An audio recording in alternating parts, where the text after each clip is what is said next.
পথে আপন ছাড়ি।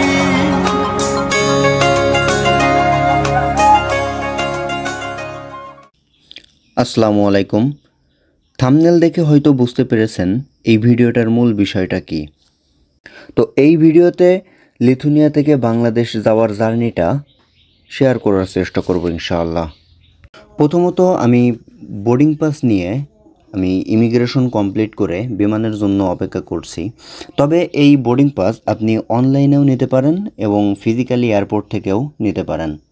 তবে আগেভাগে অনলাইন থেকে যদি বোর্ডিং পাস নিতে হয় তাহলে আপনাকে একটা পেমেন্ট করতে হবে। মানে 24 ঘন্টা আগে বোর্ডিং পাস ওপেন হয়, চেক ইন ওপেন হয়, তখন আপনি বোর্ডিং পাস নিতে পারবেন। সাথে আপনি যদি সিট সিলেক্ট করেন তাহলে আপনার জন্য একটা অ্যামাউন্ট পে করতে হবে, তাতে 15 থেকে 20 ইউরো মতো। Place the oxygen mask over your face, covering your nose and mouth. Pull the straps to adjust it and breathe normally. Make sure your mask is well adjusted before helping others. Emergency exits are located on each side of the cabin, at the front, center, and rear. The exit signs will help you locate them. Take a moment now to locate your nearest sign.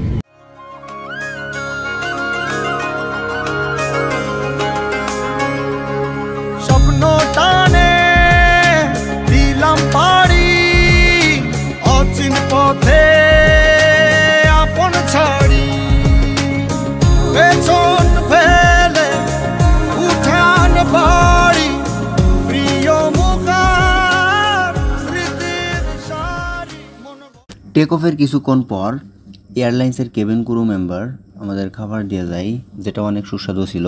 এখানে ছিল rice, beef এবং সালাদ এবং বিভিন্ন ফল fruit দিয়ে ছোট্ট একটা packet.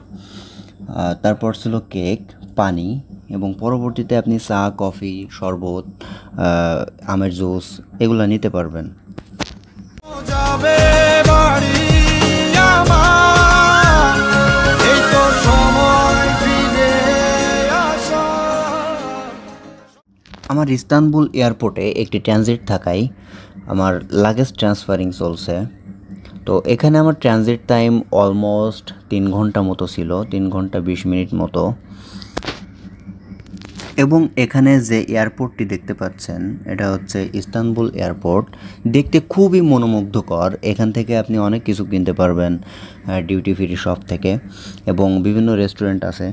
এবং এখান থেকে যদি আপনি কিছু খাবার খান, এখানে more and more expensive.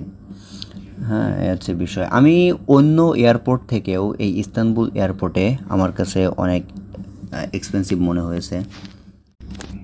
Istanbul airport ছেড়ে আসার 3 থেকে 4 ঘন্টা পর বিমানের লাইট অফ করে দেওয়া হয়, যাতে প্যাসেঞ্জারগণ ভালো মতো একটু ঘুমাতে পারে। তবে কেউ কেউ ঘুমায়, কেউ কেউ মুভি দেখে, কেউ কেউ গেম খেলে। তবে এখানে যে স্ক্রিনগুলো দেখতে পাচ্ছেন, এখানে আপনার ইচ্ছা মতো আপনি মুভি দেখতে পারবেন, ছোটদের কার্টুন দেখতে পারবেন, আপনার যা ইচ্ছা সেটা আপনি দেখতে পারবেন। তাছাড়াও এই স্ক্রিনে রয়েছে বিভিন্ন ধরনের গেম, আপনি গেম খেলতে পারবেন। তারপর আপনার যে মুভি প্রয়োজন, আপনি হিন্দি মুভি হোক বা টার্কিশ মুভি হোক, যে মুভি হোক সেটা আপনি দেখতে পারবেন। আর তবে এটা টার্কিশ এয়ারলাইন্স হওয়ার কারণে এটা টার্কিশের যে কালচারগত যে মুভি অথবা টিভি সিরিজ সেগুলো আপনি দেখতে পারবেন। তবে এই টার্কিশ এয়ারলাইন্সে আপনি 1 ঘন্টার জন্য ফ্রি ওয়াইফাই পাবেন। আর অন্যদিকে আপনি যদি পেমেন্ট করতে চান সেক্ষেত্রে আপনি 5 ইউরো, সম্ভবত 5 ইউরোতে আপনি মোর 1 ঘন্টা ব্যবহার করতে পারবেন। আর অল ফ্লাইট টাইম যদি আপনি ব্যবহার করতে চান, যেরকম ভিডিও, অডিও দেখতে পারবেন, এফবি, ফেসবুক চালাতে পারবেন এবং ইউটিউব চালাতে পারবেন, আপনার যা প্রয়োজন আপনি সেটা করতে পারবেন। সেখানে রয়েছে প্রায় 34 ইউরো মতো। এটা পেমেন্ট করলে আপনি এগুলো করতে পারবেন। আর আদারওয়াইজ আপনি অনলি টেক্সট মেসেজ করতে পারবেন। তবে যখন সবাই ঘুমাচ্ছিল তখন আমি এসেছিলাম বিমানের টয়লেট দেখতে। এদিকে আপনি যদি এটা রেড কালার থাকে তার মানে আপনি এটা হচ্ছে ক্লোজ, আর গ্রিন কালার যদি থাকে তাহলে এটা আপনি ওপেন করতে পারবেন। সেভাবে আপনি ওয়াশরুমের ভিতরে ঢুকে অনেক কিছুই পাবেন। তবে খুবই একদম ক্লিন, এখানে ময়লার কোনো ইয়ে নাই। তবে এখানে আপনি পারফিউম পাবেন, তারপর আপনি হ্যান্ড ওয়াশ পাবেন, আপনার যা প্রয়োজন সব কিছুই আছে, টিস্যু। তবে এখানে কোনো বাটনের কোনো কিছু পাবেন না যে কিভাবে কি ব্যবহার করতে হবে। এখানে জাস্ট সেন্সর আছে, এখানে আপনি হাত দিলেই পানি পাবেন, এরকম একটা অবস্থা। আপনার পানি প্রয়োজন হলে এখানে কোনো কিছু প্রেস করার প্রয়োজন নাই, জাস্ট আপনি তলে বেসিনে হাত দিলেই আপনার পানি আসবে। তবে এখানে যে সবুজ কালার আর রেড কালার দেখতে পাচ্ছেন, এখানে রেড কালার মানে গরম পানি আসবে, রেড কালার যদি প্রেস করেন, আর যদি সবুজ কালার প্রেস করেন তাহলে ঠান্ডা পানি আসবে। অন্যদিকে ক্যাবিন ক্রুগণ আমাদের জন্য আবার খাবার নিয়ে এসেছিল। তো সেখানে আমাদের খাবার হিসাবে ছিল রাইস, চিকেন এবং একটা বাটার ছিল, তারপর সস ছিল, ব্রেড ছিল, এগুলাই সাধারণত ছিল। পরবর্তীতে আমাদের যে স্ক্রিন দেখতে পাচ্ছেন, এই স্ক্রিনে আপনি দেখতে পারবেন ঢাকার ডিস্টেন্স আর কতটুক এবং কত টাইম লাগবে, এবং ইস্তাম্বুল থেকে আপনি ঢাকা যেতে কত সময় লাগবে, আপনি কোন দেশের উপরে আসেন, A to Z ইনফরমেশন এই স্ক্রিনে পাবেন। এবং গেমিং, মুভি সব অন্য সবগুলো তো আছেই। তো এইভাবে করতে করতে ফাইনালি পৌঁছে গেলাম ঢাকা ইন্টারন্যাশনাল, শাহজালাল ইন্টারন্যাশনাল এয়ারপোর্টে। এটা দেখলে আসলে, এই এয়ারপোর্টটা দেখলে আসলে মনের ভিতর অনেক এক্সাইটেড কাজ করে। এখন মানে মনের ভিতর অনেক একটা আলাদা একটা প্রশান্তি যখন নিজের দেশের এয়ারপোর্টের চিহ্ন দেখা যায়, নিজের দেশের এয়ারপোর্টে যখন ঢোকা হয়, নিজের মাতৃভূমিতে পা রাখার যে কতটা আনন্দ, এটা একমাত্রই প্রবাসীরা বুঝে। যারা বিদেশ থেকে বাংলাদেশে ঢুকে তখন যে কতটা আনন্দ লাগে, সেটা একমাত্রই যারা বিদেশ থেকে দেশে ফিরে তারাই বুঝে। এখন বাংলাদেশ এয়ারপোর্টে নেমে ইমিগ্রেশনের দিকে আগাতে লাগলাম। আমার মনে হচ্ছে ইমিগ্রেশনে অনেক বড় লম্বা একটা লাইন হবে। তো ফাইনালি ইমিগ্রেশন শেষ করে আমি আমার লাগেজ কালেকশনের জন্য আগাইতে লাগলাম।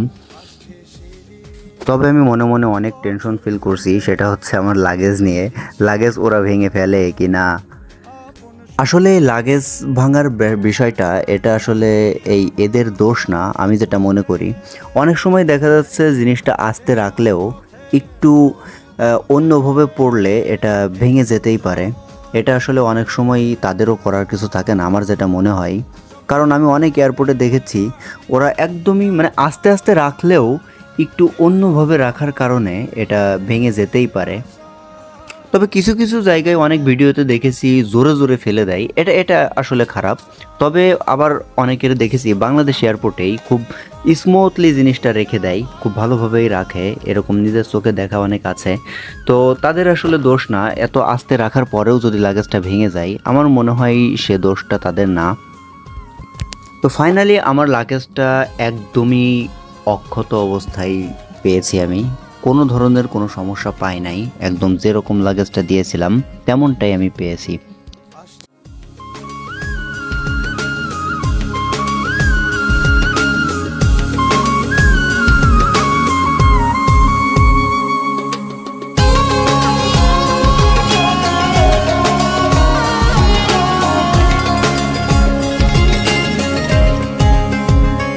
আসছে সেদিন বছর ঘুরে দিচ্ছে রে ডাক আপন সুরে,